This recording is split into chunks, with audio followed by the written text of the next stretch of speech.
Hello everyone, welcome to EduTap and welcome to the series that we have started exclusively for the upcoming UPSC EPF for 2025 examination.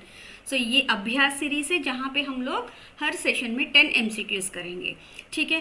And when it comes to this series ये एक तो MCQs में कर रहे हैं, दूसरा है when it comes to UPSC EPF for examination, be it APFC जो APFC पोस्ट के लिए हो या AO और EO के पोस्ट के लिए हो, दोनों में भी ये टॉपिक्स इंपॉर्टेंट रहेंगे.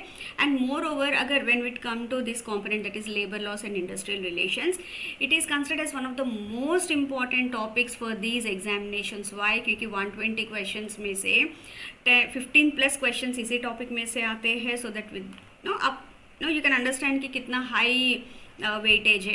एंड अगर आप बेसिक्स भी बहुत सही तरीके से प्लान करोगे, सही से प्रैक्टिस करोगे, तो इसमें 10+ क्वेश्चन तो बहुत आराम से निकाल लोगे. सो कितना हाई स्कोरिंग पोटेंशियल है, that also you understood.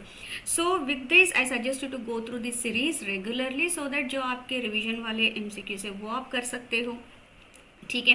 And moreover we are expecting the UPSC EPF for 2025 notification very soon. So इसमें आज का कंपोनेंट है हमारा लेबर लॉस, उसमें मिनिमम वेजेस एक्ट 1948 वो हम लोग देखने वाले हैं, ठीक है. And before proceeding any further एक छोटा सा अनाउंसमेंट है कि हम लोग UPSC EPF के लिए एक गाइड बुक लॉन्च किया है. एंड उसमें आपको all the information is provided, like कि एग्जामिनेशन पैटर्न क्या है, एग्जामिनेशन में सब्जेक्ट्स किस तरह से है, उनका सिलेबस क्या है, resolved previous year questions of both APFC and AO और EO दोनों के लिए भी हमने उस गाइड बुक में प्रोवाइड किया है. अलॉन्ग विद दैट जो भी आपके अदर डाउट्स है, कई बार ऐसे छोटे छोटे डाउट्स होते हैं कि एज क्राइटेरिया क्या है, कट ऑफ क्या है, कई सारे क्वेश्चंस रहते हैं ना आपके, वो सारे भी उस गाइड बुक में हमने इनकॉर्पोरेट किया है. And the link to the guide book is mentioned in the description box. So please I request you all to go through that and उसको डाउनलोड करें एंड चेक करें. And that again would be very helpful for your entire exam preparation. Okay, with this let me start today's session. The first question है, which among the following countries was one of the first countries to introduce a minimum wage law in 1894? सबसे पहले 1894 में आया था. And first of the wage laws जो आए थे ना आफ्टर इंडस्ट्रियलाइजेशन, कई सारे इश्यूज हुए हैं. And keeping that all in mind की वेजेस सही टाइम पे जो भी काम कर रहे हैं उनको मिले, विद दैट इंटेंशन सबसे पहले न्यूजीलैंड ने ये लॉन्च किया था कि मिनिमम वेज लॉ करके. एंड दिस एक हार्वेस्टर जजमेंट करके एक हुआ था. And with that they have come up with this minimum wage law in 1894. After that United kingdom has come up with their own law, USA has come up with that. And after that India also had come up with its own minimum wage law, ठीक है. So here is the correct answer. Coming to the next question, the definition of wages under the Minimum Wages Act 1948 includes various monetary benefits payable to an employee. Which of the following is included in the definition of the wages? Now when we look at these definitions, कई सारे definitions दिए हैं under the minimum wages act 1948. उसी के तहत wages मतलब exactly है क्या. Now this encompasses all kinds of remuneration expressing in currency, जो भी ड्यू है किसी एम्प्लॉयर को एम्प्लॉई को पे करने के लिए, ठीक है. एंड दैट इंक्लूड्स, कई सारे उसमें इंक्लूड होते हैं इंक्लूडिंग HRA, बट उसमें कई सारे इंक्लूड भी नहीं होते हैं, like your gratuity payments, LTC या contribution paid by the employer to the provident fund, ये सब इसमें इन्वॉल्व नहीं होते. It includes HRA and the regular payment जो भी उन्होंने एक्सेप्ट किया है as part of the agreement. So here it is D, that is the correct answer, because we are talking about which of the following is included. Okay, not included बोलेंगे तो ये, and since it is included, that is the answer. So D is the correct answer here. Moving on to our next question. Section 3 of the Minimum Wages Act 1948 empowers the appropriate government. देखिए जैसे कि mine fields हो गए, oil fields हो गए, defence हो गए, इन सब में अप्रोप्रिएट गवर्नमेंट हमारा सेंट्रल गवर्नमेंट रहता है. एंड रेस्ट जो भी इंडस्ट्रीज है, सेक्टर्स है, for that state government would be the appropriate government in general. ठीक है. Now here that appropriate government would fix and revise minimum rate of wages. Now what is the maximum time interval within which the appropriate government is required to review and revise the minimum rates of wages? Now कई बार ऐसा होता है कि बीच में कभी कुछ change करना पड़ता है कि हाँ इस पर्टिकुलर इंडस्ट्री के लिए या इस पर्टिकुलर सेक्टर के लिए हम लोग वेजेस रिवाइज करना चाहते हैं, कुछ ये मिनिमम रेट ऑफ वेजेस होगा, इतना तो पे करना ही पड़ेगा आप लोगों को. बट कई बार ऐसा होता है कि कितना टाइम पीरियड है जिसमें वो ऐसे रिव्यू करके minimum rates of wages change कर सकती है. सो हियर एवरी 5 years ये लोग कर सकते हैं, मतलब appropriate government can fix and revise minimum rates of wages. ये हमारा आता है section 3 of the minimum wages act. And so here is the correct answer. Moving on to our next question. The government publishes a proposal to revise minimum wages for construction workers in the official gazette. ठीक है.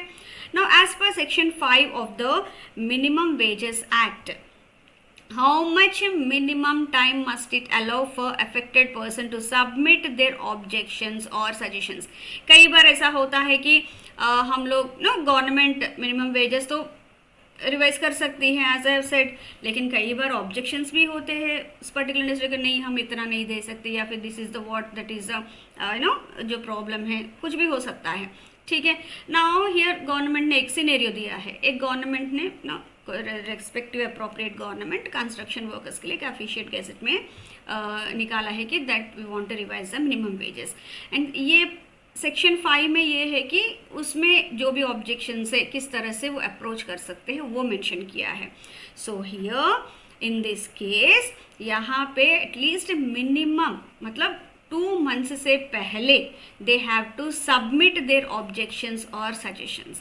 अगर उन्होंने submit नहीं किया है, okay, these new rates will take effect after the expiry of 3 months from the date of the notification. So notification से 3 months तक wait कर, then it would be applicable. उसमें फिर कोई गुंजाइश नहीं होगी, मतलब they won't listen, they won't accept any proposal. So here within 2 months they have to submit, otherwise they have to accept that, and within 3 months they have to implement it simply.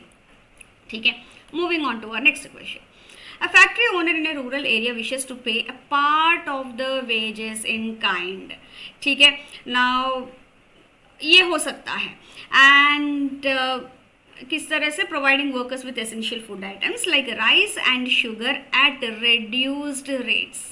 Okay, according to section 11 of the Minimum Wages Act, what must the factory owner do before implementing this payment method?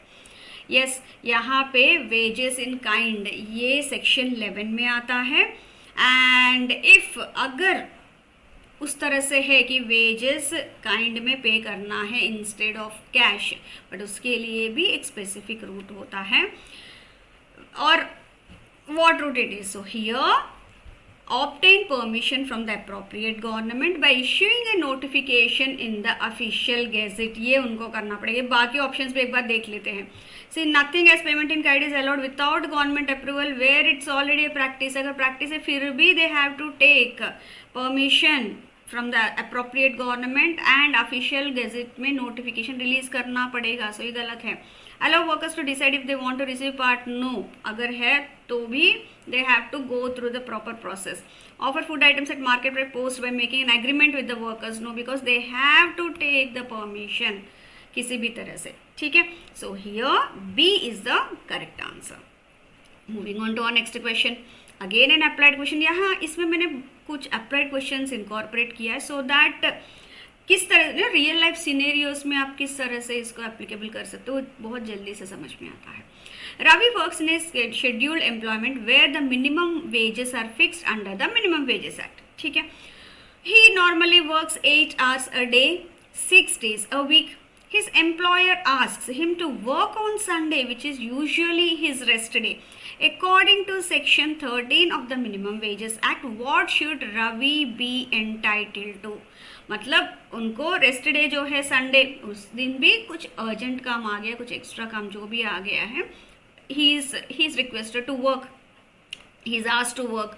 So section 13 में related to rest, क्योंकि every 6-7 days एक दिन rest इनको मिलता है, ठीक है। अगर वो रेस्ट इनको चाहिए एंड इफ अगर हो सकता है कभी कभी ऐसे कुछ काम करना पड़े एज रवि वो suppose to work on Sunday also, but उसके लिए भी कुछ कंपेंसेशन होना चाहिए।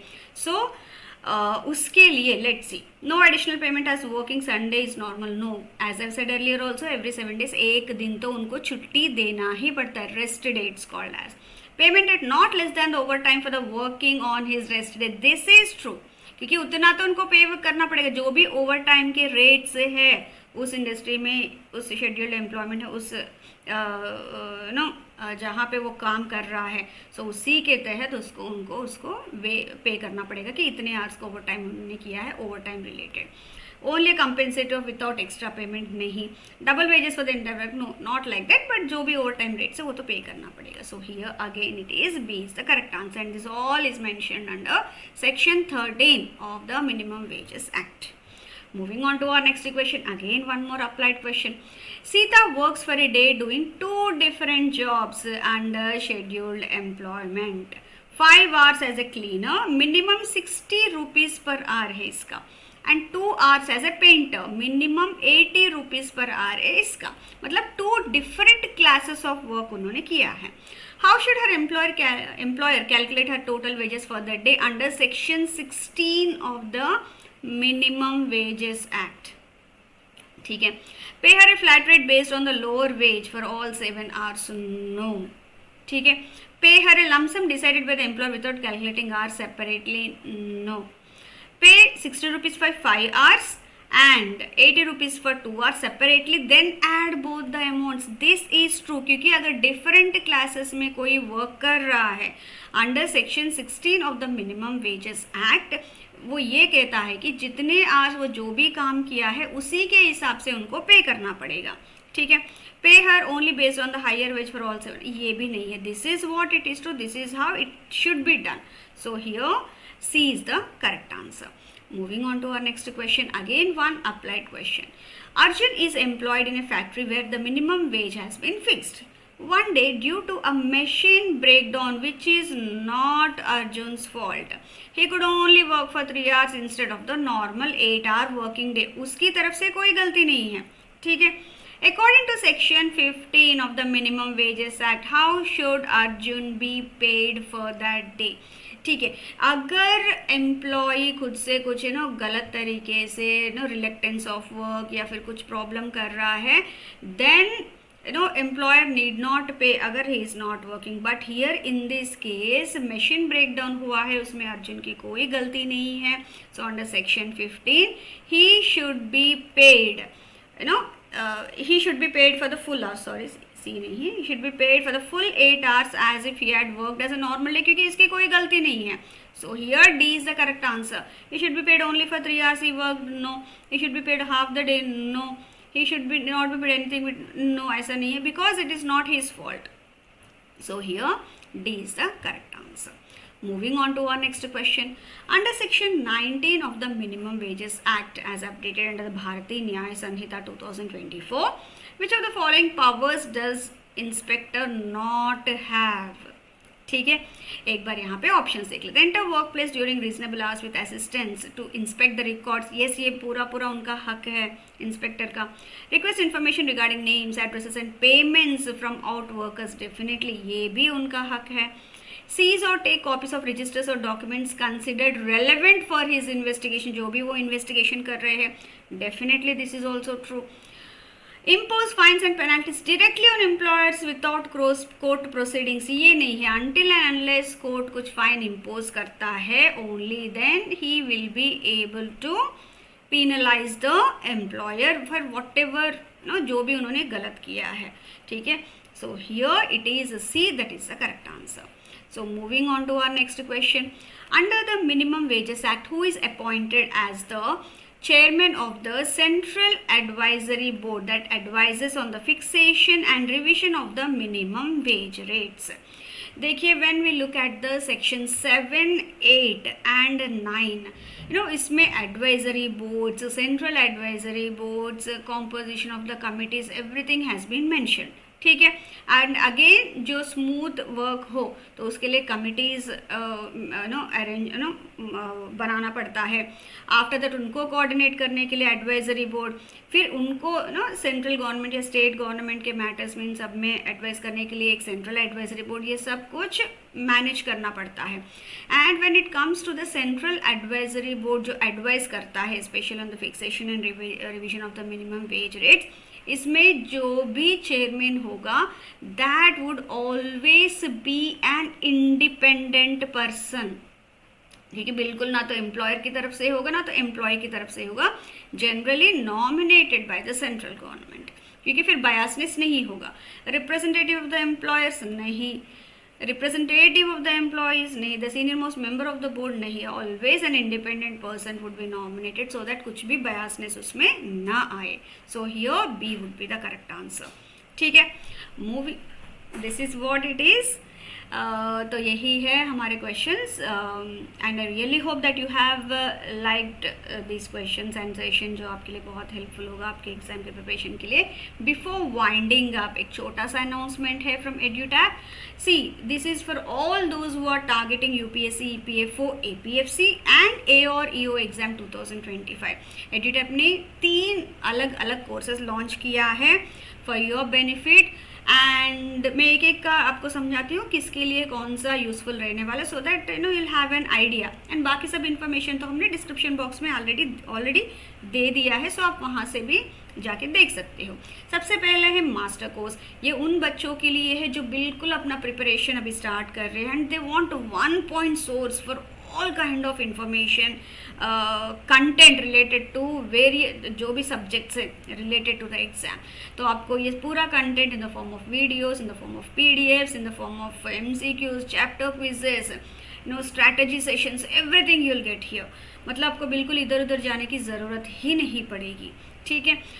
सेकेंड कोर्स आता है स्पेशल सब्जेक्ट्स कोर्स। ये उन बच्चों के लिए है जो कई बार ऐसा होता है ना कि हाँ ये सब्जेक्ट तो मैं कर सकता हूँ, पॉलिटी तो मैं कर सकता हूँ, लेकिन हाँ labour laws and industrial relations मेरे लिए थोड़ा टफ है, तो उसके लिए अगर अलग सा कुछ कोर्स मिल जाए, उसके साथ मुझे क्वेश्चंस मिल जाए तो और भी बढ़िया है।